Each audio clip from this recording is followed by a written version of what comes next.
All right. Good afternoon, everyone, and welcome to the inaugural edition of the Grumpy Old Gamers podcast. You can't teach an old gamer new tricks. This is episode one. We're giving this a try.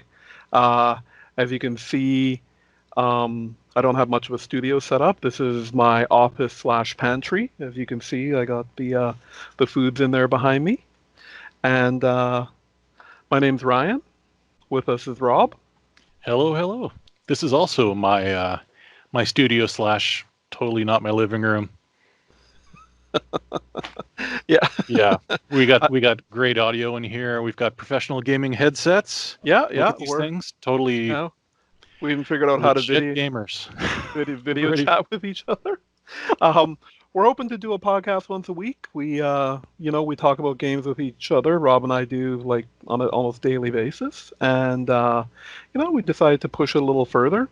Um, you can check out our website, thegrumpyoldgamers.com, and we also have a Facebook group, The Grumpy Old Gamers.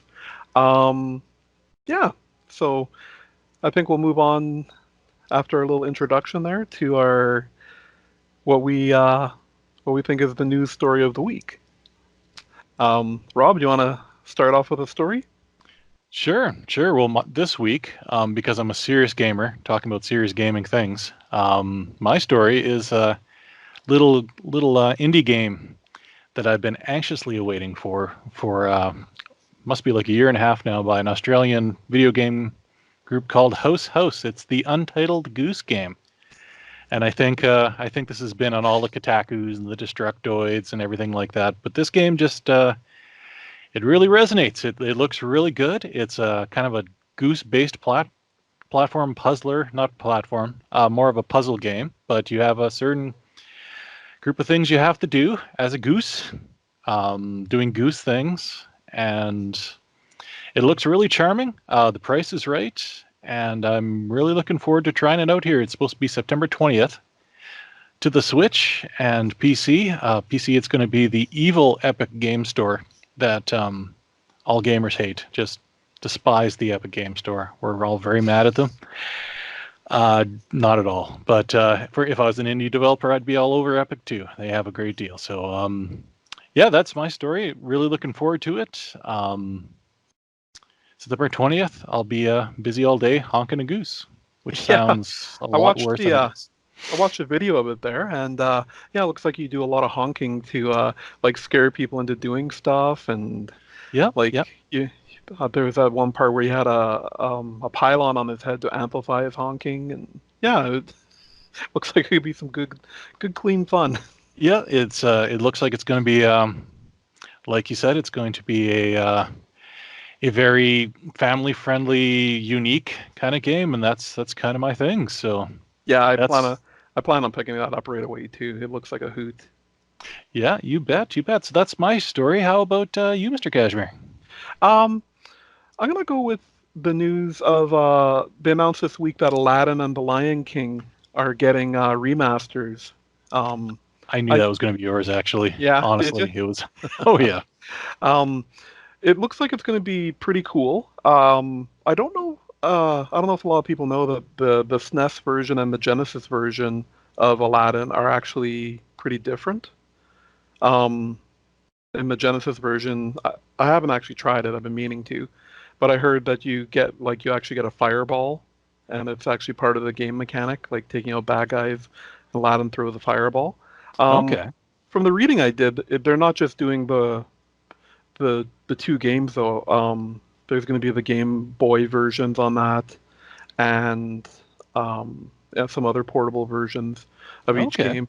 The thing I found interesting though about the whole thing, like licensing and everything, is that Aladdin was a Capcom game, Yes. and Lion King was a Virgin Interactive game. Oh.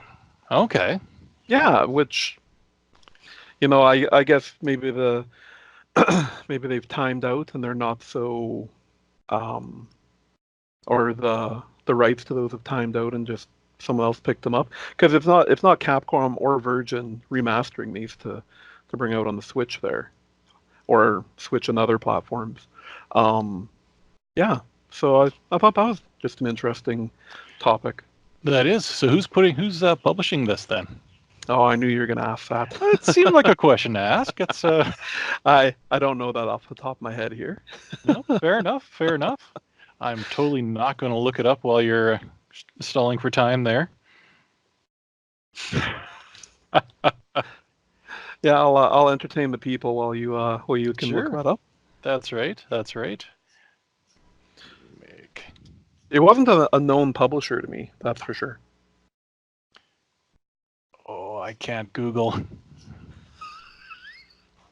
This is great podcasting. This is great podcasting right here. No awkward silences at all. Make switch. That's really on my bad because I didn't do my homework properly. So Oh no, no problem at all. It's an epic new Switch game, classic new Switch game. Okay, who's actually doing it?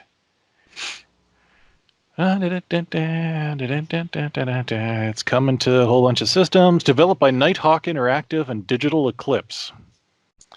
So they must have they just must have an agreement that yeah, they're they doing both. must have bought the licenses there. Yeah, I'm excited about that too. That's really good. That's really good. Yeah. Well, that All kind of right. leads me into my next one. The Spyro Reignited trilogy is coming to the Switch next week here. Oh, Finally, right.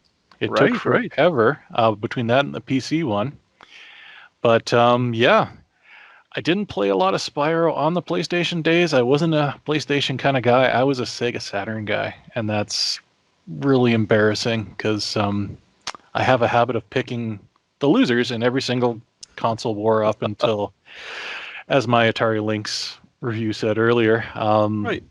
But I watched it on the PS4, and it looks really good. And I think the price is going to be. I'm just checking it out here now. I don't think they're charging full price for it. Question mark? I've got the wrong article for that, but I don't think it was a full $80 game. But yeah, it's cute for days. It's they got all the I bugs out, hopefully, that they had on the PS4. So looking yeah, forward to it. I honestly I've never tried the game either, but I know so many people have told me they just love the game, and many times I've hovered over the buy button there on the Sure. PS4, and they actually offered the Crash Bandicoot. They have a bundle on the PS4, Crash Bandicoot and the Spyro for a pretty decent price, and yeah, I don't know. I got enough other games to play that I don't just haven't been able to make the time. There are a lot of games out there, a lot of games. And Crash Bandicoot's going to lead to a discussion I've got for you later in the podcast because, Uh-oh. yeah, spoilers. How about you? Got anything else, sir? I got well, just one more. It's maybe not news, or maybe it's just more of something interesting. I was going through the Switch store, checking out all the sales, and I had to point out this one sale. Mario and Rabbids, Oh, yeah. the deluxe edition, which is 109.99 Canadian, which is the one that comes with the full game and then the expansion pack, and there's a DLC pack too. So it comes with Right. all that. Hmm. It's 67% off right now. Okay. Okay. So for $36, you can get all that. And I honestly, if you have a Switch and you even slightly enjoy turn-based combat, get this game. It is awesome. It is so much fun, and like you still get the action of a turn-based, but Mario-wise, so it's not super bloody and gory and overly violent. Like it's pretty funny. Like you don't feel bad knocking the rabbits around. Absolutely. It's a great So game.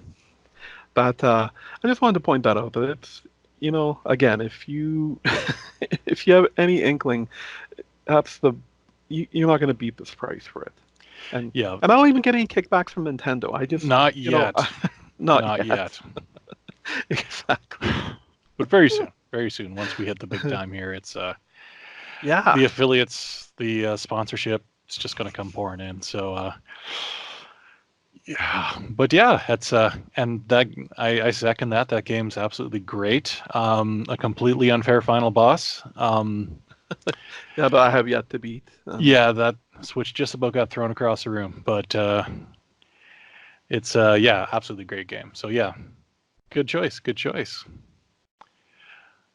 So we're gonna So say, oh, you go ahead. You go yeah, ahead. no. I'll segue us into what we're playing right now. We're pretty avid gamers. We do a lot of gaming when we can with our adult lives around us. Yeah, darned adult lives. It's not great. It's so great. do you Sorry, want if to my especially my wife's listening. do you want to list everything off we're playing or go one for one? Why don't we do Like, one for one? Sounds good. okay. Okay, so my first game that I'm playing right now is I've finally got around to playing Witcher 3. Um, I've been I held a poll on the Grumpy Old Gamers forum there, and it won well, not unanimously, but it definitely won the majority of the votes. And I've had it for a long time. I love to buy games when they're on sale, and then just I have such a backlog built up right now. But I kind of went into it sour. I was like, I was hoping something else would get picked in the forum. And I played an hour here, an hour there, and I wasn't really getting into it. But then I was able to put a good solid couple hours into it, and I really got to say, I get it now. It Okay. the Okay. game it is awesome. Um, the controls little wonky, I find. Someone mentioned, because when I mentioned that when I was talking about playing it, someone mentioned that you can go in and change the style of control. I haven't done that yet. I just kind of got used to the controls. They're really touchy. Like when you're looting, you really gotta like you can't just stand on top of someone and loot them. You gotta kind of back up until you see the loot symbol and then go. Be and the other thing that I'm sure they put it in there for um, realism or just to make their game a little different. I really don't like dealing with the NPCs, like the ones, the vendors. Okay. Um, so for one, um, it just brings up, when you usually go talk to a vendor, they've got their store, and then you can go, you choose your weapons, and then you choose, potions or recipes or whatever. Basically, um, a screen opens up and the vendor has all the stuff he has and it's just there. And then you got to mouse over everything to see what he has. And Okay. then you see your bags and then you can sell stuff to him. But the thing that gets me is every vendor has a limited amount of money. So you can't um where I'm questing right now, there's kind of a hub of and I've been going to these two vendors all the time. And unless I go and buy something from them now to give them money, they've given me all the money they can for me selling junk to them. That so, that's a horrible idea.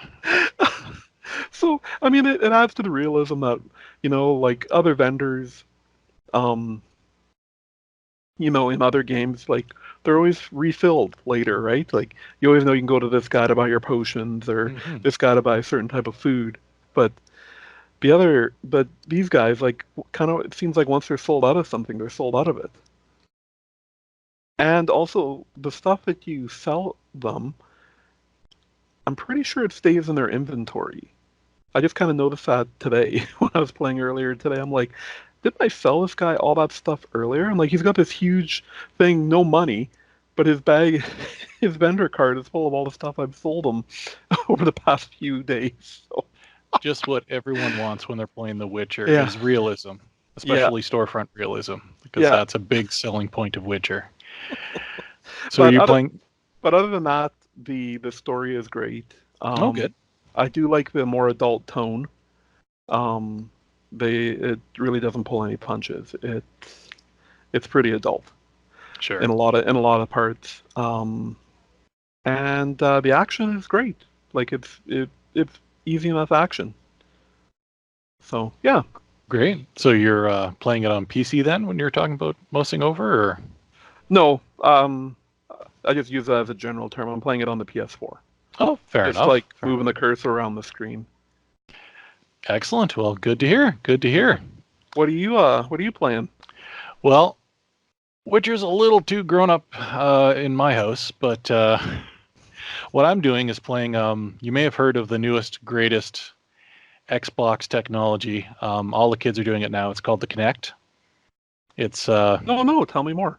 oh, because here in the Lego household, we're always on the top of the technology tree here. I got a Kinect in Value Village, which is a thrift store we have here for anyone who's not from Edmonton and or Canada, I guess. And I got a Kinect, and I'm going to be starting a series here on fitness, fitness and video games about whether you can use your video games to maintain any sort of fitness or get fit or do any exercise. And so I picked up a game called Shape Up, and it's the closest thing that you can get for a fitness training type game on the Xbox. And I've got an Xbox One original because I don't believe you can hook a Kinect into anything newer than that. I think they took the port away on the S. Not Yeah, 100% on that, but I'm pretty sure they did. Yeah. yeah. So I've been goofing around with that. It's $25 on the store. A lot of the bundled in apps that you could get with it, they're gone because the Kinect died a horrible death. But it's been a lot of fun. I'm doing a review up on Shape Up now, and I got video of me bouncing around my living room, so you can all look forward to that on the website coming soon. So that's been eating up a good chunk of my time as far as video gaming. How about you? What else? What else you got on the go there? On the Switch right now, I'm playing a game called Over the Tower Tower Defense. Oh yeah.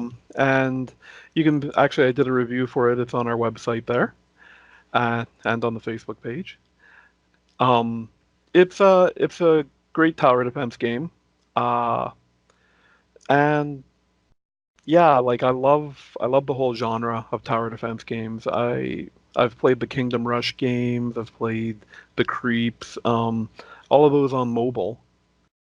But oh, and Field Runner's another one, another great tower defense game. But this one, the price is right. I picked it up on sale on the Switch store. Surprise, surprise. And even now, I think the regular price is only 18.99, and I could definitely recommend it for that. It's become a new bedtime game. It toppled Tetris 99 as the game I play before bed now. Okay, right on, right Yeah. on. What else you playing there, Rob? Well, um, a big thing with Torchlight 2 coming to the Switch here right away. I actually realized I bought it. I have kind of the same problem you do, where I buy a game, forget I have it for 5 years. But I thought to myself, I was pretty sure I bought Torchlight 2 in a Steam sale for like $1 5 years ago, and I did. So I've been playing through that, or at least getting into it again, because I was a big fan of the original Torchlight. Didn't play the second one all that much because if I remember right, it came out about the same time Diablo 3 did. And I think the big hype around Torchlight was it was filling in a gap. And the second Diablo 3 came out, it just nothing else nothing else mattered. But it's a great game. It's very easy to get into. It is Diablo. It doesn't really pull a lot of different. It doesn't claim it isn't. Other than for legal purposes, it's essentially the same game. You've got the menu, you've got the quick keys, you've got even the same globes for your mana and your health. It has a few other things in there like fishing for Oh, various things because you do have a pet. Every character has a pet. There's 4 classes. Other than that, it's very similar. It's a lot of fun. I'm sure it's probably $1 on the Steam sale. I have pre-ordered it for the Switch because I was really excited about the way Diablo 3 plays on the Switch. So if it plays anything like that, if they got the same sort of setup there, I think it's going to be a blast to play. So just kind of refreshing myself into the game and the way it plays. And yeah, well, that's that's already. I was just looking it up here. That's already a 7-year-old game. Hey, yeah, yeah, it so sure is. been out, been out for quite a while. So as an advantage, it plays really well on basically anything you could run Windows 10 on. So All um, right. I've got an old A10 that I'm basically keeping alive through sheer will, and it plays on full settings. So, which is important because I won't be upgrading this computer anytime soon. Um, so yeah, that's the that's That's the secondary game there, I guess. okay. Yeah, I haven't been playing much else. But we'll move on to our next section here. And Rob, I gotta ask you, is anything making you grumpy? Oh boy, oh boy. Related? Wait. Is anything making you grumpy related to gaming? We'll Oh well, we'll okay, I we'll gotta narrow narrow that we'll down then. we'll narrow that down there. Well, what's grinding my gears? I think that's what the kids are saying. Is NBA 2K20. Holy mackerel! It feels at this point like game publishers are they're basically just slapping us in the face and daring us to do something because loot boxes were already getting out of control. I'm not a big fan. I know a lot of people will say that you don't have to buy them. Okay, and that's fair. And let's say 60-70% of the population has no problem cutting that off. But there is a good group of people who are have addictive tendencies. I'm in that category. And when they're aimed at making you just want to, oh, I'll just spend $1. I'm just gonna I'll get this one thing. I'll get this. Mobile games were the worst for the longest time, where I'll put $1 in, and then I'll get a gem, and I'll be able to get back into the game, right? Yeah. I don't know if you've seen the new trailer for NBA 2K No. 2K20. They're basically just right slapping in the face right now. They're not even hiding it. There are sections where they're showing people like they've got the loot crates for the shoes and the whatever else they want you to get. They have a roulette wheel where it spins the like a not a roulette wheel but like a spinning wheel like on Yeah. they've got like a pachinko game Oh, to okay, win okay. something else. I mean, at this point, they're not even hiding it anymore, and it's made a lot of people mad, obviously, because the ESRB and in Europe, I think it's PEGI. I want to say PEGI. Yeah, that They're sounds right. basically these games are rated either 3 and up in Europe or for everyone in E for everyone in North America. Hmm. There's I'm just looking up here now because I looked up the ratings. If it has simulated gambling, it is supposed to be T for teen. If Okay. it has real money gambling, it's supposed to be the next level up, which I think is mature. Now here's where things get a little bit hairy because can you, like, at the very least, this is simulated gambling. I don't care what anyone tells me about loot crates are simulated gambling. Yeah. It's you're using something to try and get something in a game, and it's in a lot of cases it's something you can't get. So at the very least it should be team. But when you start being able to spend real money on it to get something in a game that in 9 months when the next one comes out is absolutely worthless on a $60 game or $80 here in Canada. Like you're Yeah. already paying $80 for the game. If this was Candy Crush, okay, you got the game for free anyway. Candy Crush, a totally relevant, topical 2019 game. Yeah. Anyway, if you got the game for free and you want to have microtransactions where it's like, hey, for $3, you get a different skin for your game, or you want to have different shoes, or you want to have a chance to win a Michael Jordan or whatever, that's one thing. But you're paying $80 to spend more on a chance for a bunch of things that are only going to be important for the game for what, 12 months? Maybe it's absolutely absurd, and there's been a lot of outcry about it, and they've actually pulled the trailer. Oh. And 2K pulled the trailer because there was so much outcry for it, and they just had basically taken it to that next step of you're not going to do anything about it. It's totally gambling. It's that got me really riled up because I know a bunch of people who have those kind of tendencies, and they would spend a load on this for something that it doesn't matter. It doesn't add anything to the game, and in 12 months, it's not even there anymore. So they're purely cosmetic, the things you win. Like they're not things that actually enhance the game in any way. Well, a lot of it is cosmetic, but you can also unlock players. Ah, It's kind of okay. like that 2K Playgrounds, or not, I don't think that was 2K, but the NBA Playgrounds game, that we both Yeah, had yeah, on Switch there. yeah. They have cosmetics, but they also have some players that get unlocked in card packs, which you can totally buy with real money. Right, right. And there are families like it's E for everyone. So let's say you've got your 6-year-old son playing this game, and you don't have it locked down in your Switch. He could easily blow through $1,000 without even thinking. And Yeah, a lot of people would say, well, that's on the parents. And if it's a parent, someone around our age growing up around games, then okay, we would know about it. But if it's a grandmother with the kids over, let's say, and yeah, they don't know, they buy the game, like FIFA, for example. You buy the game, not and your son wants to, or your grandson wants to unlock, let's say, Lionel Messi or some other soccer guy. He's the only guy I know. hmm Um, you've got you have no idea that you can actually spend real money on it. How would you? I'm already ranting here, but it's that's my rant for the week. It's just it got me right riled up. Microtransactions are horrible to begin with.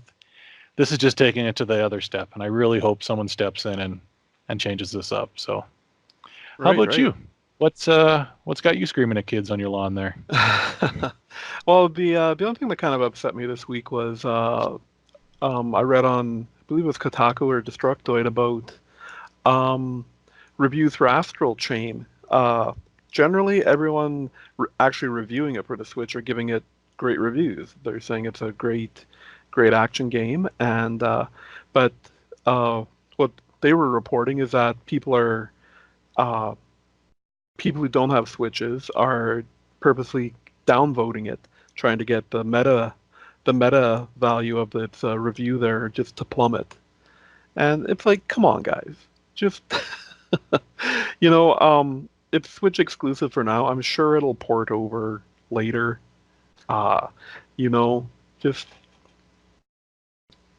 I don't know. It's not that big of a deal, but you know, a lot of people go to these sites to read, you know, decide whether they're going to buy the game or not. And if they see it's poorly reviewed, and it's only because people are butthurt because um, because it didn't come out on a Xbox or the PlayStation.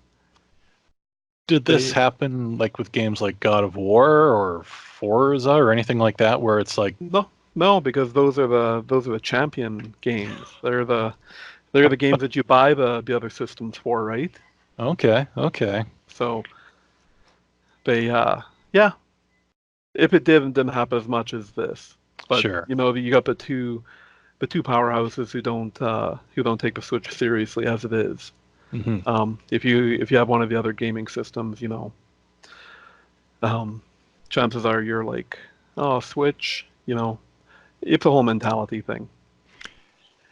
I do not get how it's even worth someone's time. Like I can't imagine spending real time just to downvote something that I couldn't buy. Like it doesn't make any sense. But Yeah, there's a lot that doesn't make any sense. That's that's the holy truth. mackerel. Well, Rob, I think I'm looking at our itinerary here, and I think we've come to the end of it. Um, I just want to take this opportunity to thank everyone for watching our inaugural podcast here, watching and/or listening, because we're gonna have some audio versions of it out too. We're Um, interneting like crazy people. yeah, It's I bought the podcasting for Dummies book, and I'm on chapter 3 right now. So there's like 22 chapters. Hopefully, I'll get through that pretty quick here. Um, I'm Ryan Kashner. This is Rob Lego. yes, I'm sir. and thanks for watching/listening, and get off our lawns.